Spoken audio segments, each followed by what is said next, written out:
Felix Kirk Zollicoffer was a newspaperman, three-term United States Congressman from Tennessee, officer in the United States Army, and a Confederate brigadier general during the American Civil War. He led the first Confederate invasion of eastern Kentucky and was killed in action at the Battle of Mill Springs. Zollicoffer was the first Confederate general to die in the Western Theater. Early life and career. Felix Zollicoffer was born on a plantation in Bigbyville in Maury County, Tennessee, son of John Jacob and Martha Zollicoffer. He was descended from immigrants from Switzerland who had settled in North Carolina in 1710.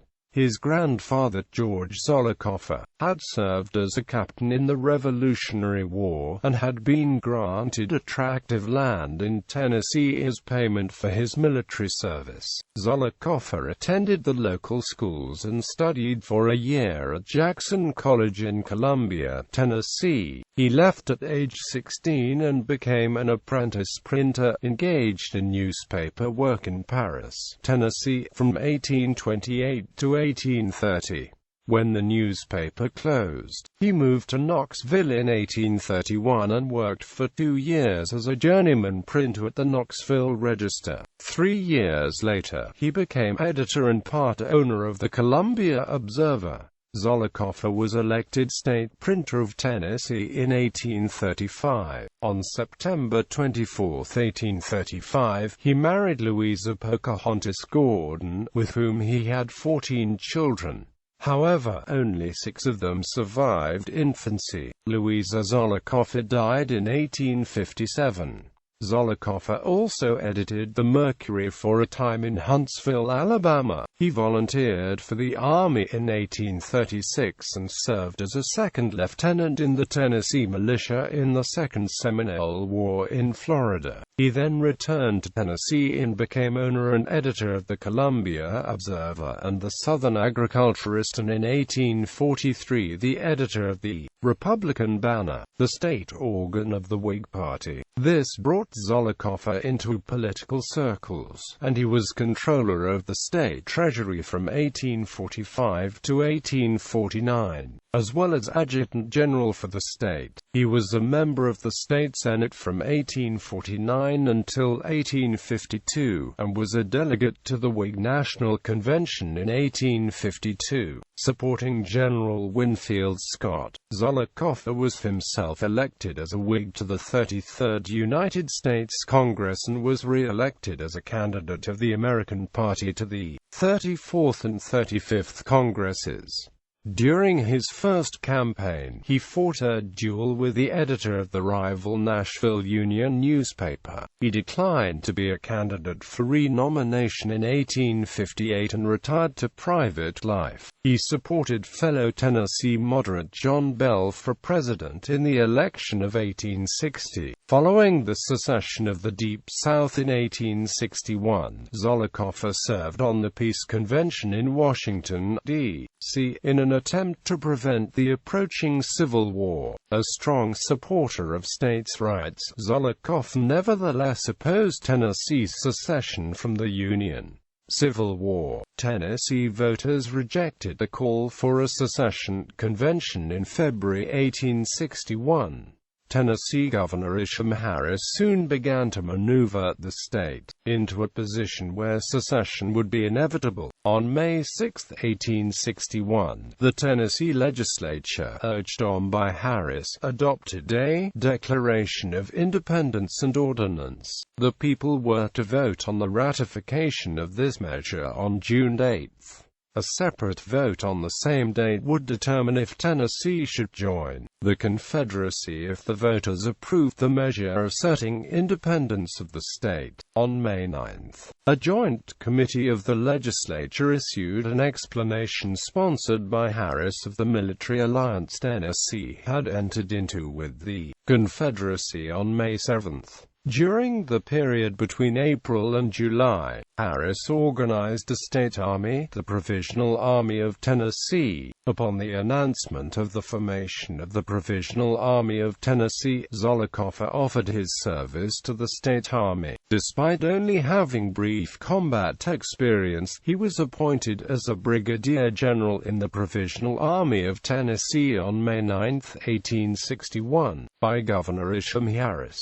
On July 9, 1861, Zollicoffer was commissioned a brigadier general in the Confederate States Army. Although the Confederate States Army began to absorb the Provisional Army of Tennessee on July 31, 1861, Zollicoffer's troops were not mustered into Confederate service until the end of October. For almost 4 months, Zollicoffer was in the strange position of being a Confederate Army general in charge of state troops. Harris initially tried to sway eastern Tennessee's pro-Union population with a lenient policy and the stationing of only 15 companies of troops in the region. On July 26, 1861, Harris, who was still in charge of the Tennessee State Force, ordered Zollicoffer and 4,000 raw recruits to Knoxville to be in position to suppress resistance to secession in East Tennessee, appointing him to command the District of East Tennessee. Harris was re-elected governor on August 8, 1861, and on August 18, he ordered Zollicoffer to arrest and, if necessary, banish leaders of pro-Union factions from the state, changing his policy from leniency to force. In an effort to prevent a Union Army incursion into East Tennessee, Zollicoffer took the initiative and occupied Cumberland Gap on September 14,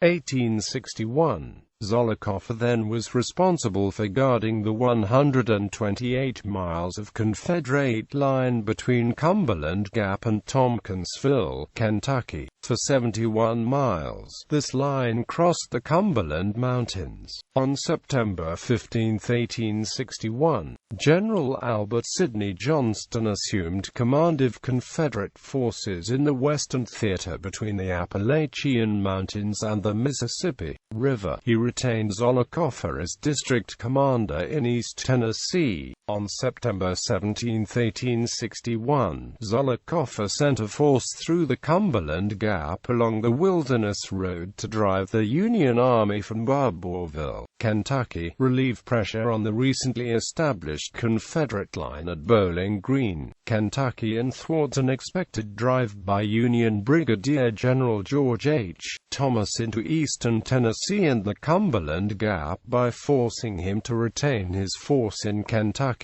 On September 19, 800 of Zollicoffer's men under Colonel Joel Battle ambushed the Union force of about 150 Home Guards while they were foraging and pushed them out of Barbourville at the minor Battle of Barbourville. Another detachment of Zollicoffer's force under Colonel James Rains dispersed an encampment of Union recruits at Laurel Bridge, Kentucky on September 26, 1861, while the Goose Creek Salt Works were attacked by a second Confederate unit under Colonel D. H. Cummings, who carried off 200 barrels of salt.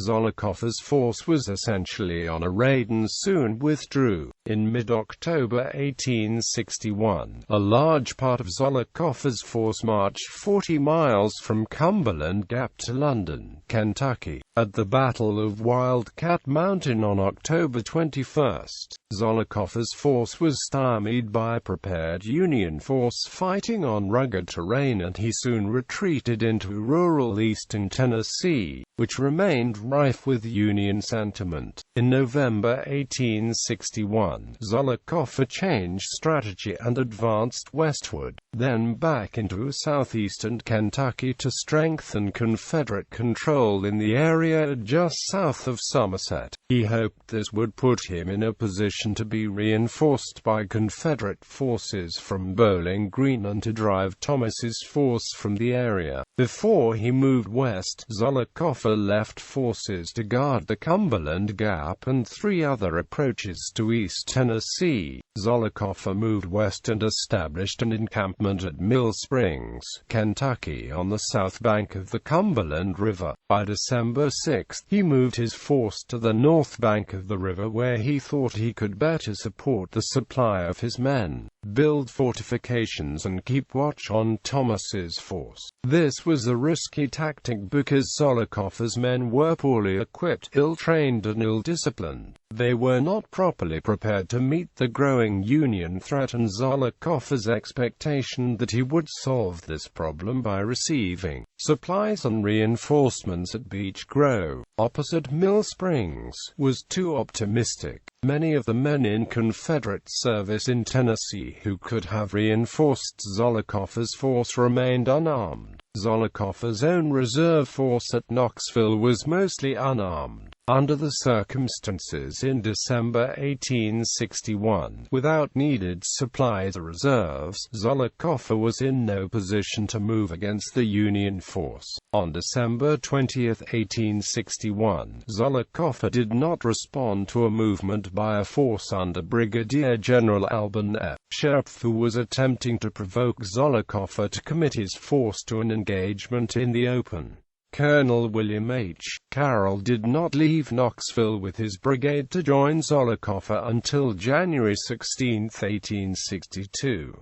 Ultimately, he could bring only a single regiment to Mill Springs, having been ordered to send the rest of his men to Bowling Green. Unaware of the situation in East Tennessee and of Zollicoffer's plan, on December 8, 1861, Confederate President Jefferson Davis appointed Major General George B. Crittenden to command the District of East Tennessee in order to lead a force into Kentucky. Crittenden assumed command of the district only to find that the 10 regiments of soldiers he expected to find there did not exist. Crittenden retained Zollicoffer as commander of the 1st Brigade in his army. On December 15, Zollicoffer sent word to Crittenden that Thomas had 10 regiments under his command. While lingering at Knoxville for 2 more weeks, Crittenden sent word to Zollicoffer to move back to the south side of the Cumberland River. Zollicoffer now had only 2 rafts across the swollen river, which was nearly at flood stage, so he stayed at Beech Grove on the north side of the river. On January 1, 1862, Thomas moved from his camp at Lebanon, Kentucky to join with Sherp's troops from Somerset. On January 2, Crittenden arrived at Mill Springs and decided the Confederates should attack Thomas before he could join with Sherp.